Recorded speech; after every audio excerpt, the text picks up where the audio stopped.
संकष्टनाशन गणेशस्तोत्रम्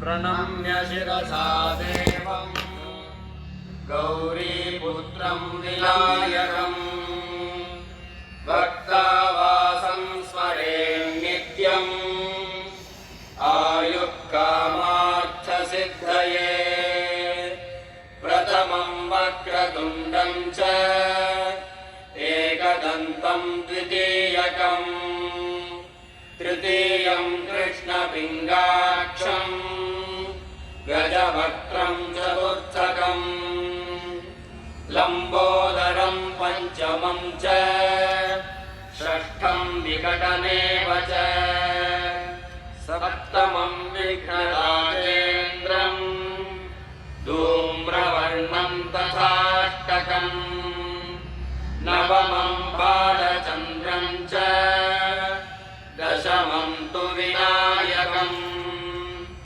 एकादशं गणपतिं द्वादशं तु गजाननं द्वादशैतानि नामानि त्रिसन्ध्यं यः पठेन्नरः न च विघ्नभयं तस्य सर्वसिद्धिकरं प्रभो विद्यार्थी लभते विद्यां धनार्थी लभते धनम् पुत्रार्थी लभते पुत्रान् मोक्षार्थी लभते गतिम् जपेत् गणपतिस्तोत्रम् षड्भिर्मासैः फलं लभेत् संवत्सरेण सिद्धिं च लभते नात्र संशयः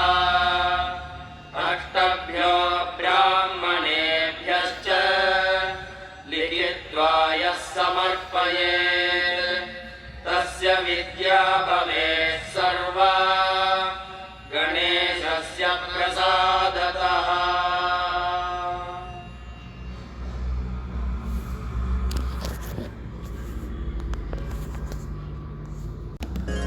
वक्रतुण्ड महाकाय सूर्यकोटि समप्रभा